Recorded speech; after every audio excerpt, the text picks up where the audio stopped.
Olá pessoal, o filme Pantera Negra da Marvel, né, o filme norte-americano sobre Wakanda, ele é inspirado não apenas nos reinos, né, de Daomé nem da África Atlântica, mas também este filme buscou inspiração no reino de Meroé, na Núbia, não é? No atual Sudão, ali naquela parte central da África, mais para o lado também do Egito, no sul do Egito, basicamente, o Sudão. Porque no Sudão, à época, havia exatamente um século antes de Cristo, né? Havia o reino de Meroé liderado, né? Ou seja, cuja rainha era Amanisha Queto. Amanisha Queto. Essa rainha, não é, com as mulheres guerreiras, mas também com os diversos guerreiros chamados guerreiros panteras, guerreiros leopardo, não é? E a Bíblia, inclusive, faz referência, diversas passagens bíblicas fazem referência à Núbia, bem como aos guerreiros panteras, leopardos. Essa rainha liderou e derrotou em diversas batalhas o exército romano. Fez com que os romanos, não é, saíssem, né, com os rabos entre as pernas e foram obrigados a assinar um acordo, né, um tratado de paz, deixando o Meroé, deixando a Núbia, né, o atual Sudão, e partindo para o alto, para o Egito, que já era colônia, e depois para Roma.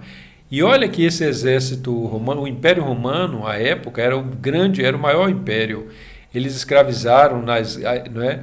Eles mandaram prisioneiros de guerra da Alemanha, né? Escravizaram os alemães, atual Alemanha, né? Mas antes a Germânia, a Britânia, a atual Inglaterra. Então eles levaram povos acorrentados e sob cordas no pescoço, né?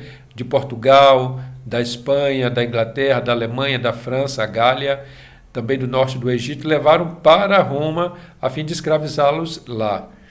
Então, mas o rei, no caso do Sudão, né, abaixo do Egito, expulsou os romanos. Não conseguiram, os romanos não conseguiram derrotar essa grande nação à época. Esses guerreiros, eles tinham as flechas, os arcos, as espadas e usavam saião, né, um saião, um gibão de couro, mas também coberto com zinco e cobre para evitar as flechas, as lanças, as espadas dos inimigos. Naquela época não se usava cueca nem samba-canção, como também não se usava calcinha nem calçolão. Então, a rainha Amanisha Quito derrotou, não é, com seu exército de homens e mulheres guerreiras, Candanque, né? Candanque, elas, ou Candance, elas foram vitoriosas. Hoje aqui nos candomblés em todo o Brasil, Pará, Maranhão, São Paulo, Rio de Janeiro, Bahia, não é? Espírito Santo, Aracaju, os candomblés de todas as nações, eles celebram, não é? Incorporam as pessoas, elas se inspiram nos seus ancestrais sanguíneos e culturais, não é? Dos reinos africanos, inclusive do Daomé. Daí que os orixás, Oxóssi, Logunedé, todos, Ogum, Yansan, dançam com espadas, escudos, lanças, flechas e arco. Os guerreiros africanos, não é? Assim como Oxóssi, assim como Logunedé, eles dançam eles guerreavam, eles colocavam veneno nas suas flechas para derrotar, né, tanto para caçar quanto para derrotar, expulsar os inimigos, não é, abatê-los. Daí que Oxóssi, o rei de Queto, não é, Alaqueto, não é, o senhor de Queto, ele tem uma música que diz assim, não é?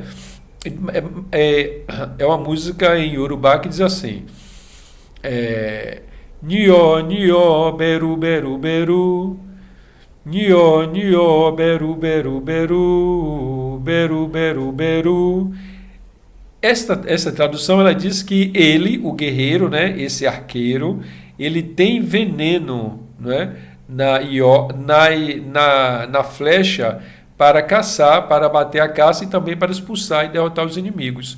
Então, os terreiros, né, as danças, as lanças, os arcos e flechas, né, Logunedé dança com arco e flecha, Oxóssi também, Ogum com espada e escudo, percebem? Daí os povos, né, as pessoas no Brasil, os brasileiros hoje que descendem dos africanos, eles comemoram, eles celebram também as vitórias, não é? Porque, como todo povo, nós, descendentes de africanos, tivemos vitórias e derrotas e vitórias, lágrimas, alegrias, triunfos, sucesso, como todas as nações. E essa comparação não é para estabelecer nenhuma superioridade com nenhuma outra pessoa, nem nenhum outro povo, nenhuma época, não. É apenas falando das características que também são de vitória, de glória, não é? De esplendor dos povos do Sudão, dos povos do Egito, que também guerreavam entre si. Um pouco mais adiante, ou seja, tudo isso aconteceu, esse reino de Meroé, no século I a.C., não é?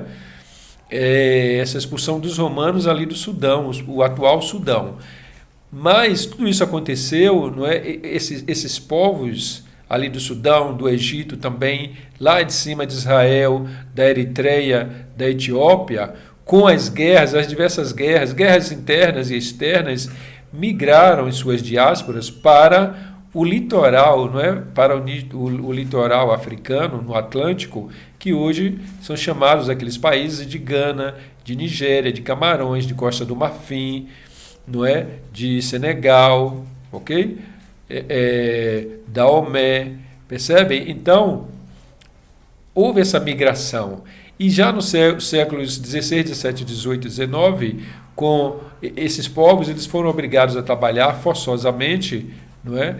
Com a chegada lá dos portugueses, nesse período, não só dos portugueses, mas de outros europeus, foram obrigados a ir para os Estados Unidos, para Cuba, Brasil, Argentina, Venezuela, Equador, não é? Brasil, para trabalharem nos campos, né? Na agricultura, na mineração. Percebem? Então, essa também foi uma diáspora. Existe um livro de um historiador chamado Walter Passos. Ele é um excelente historiador, ele trata um pouco dessa migração, não é, dos povos, mas ele fala um pouco mais de Israel, né, a migração desses povos pelo Sudão e também pelo Egito, e que originaram e que se constituíram depois enquanto povos, aldeias, nações e tribos na Nigéria, etc., né, nos países africanos atlânticos. Percebem? Então, os candomblés, eles têm orgulho, né? Orgulho de celebrar os seus deuses, as suas deusas, com carinho, com amor, com muito brilho e beleza, esse orgulho dessa história dos povos pretos no Brasil. Percebem? Então é isso, eu sou o Babalorixá Ivan Messias, do lindo e perfeito e maravilhoso orixá da arte e da cultura chamado Ologunedé. Inscrevam-se, está bem? Axé.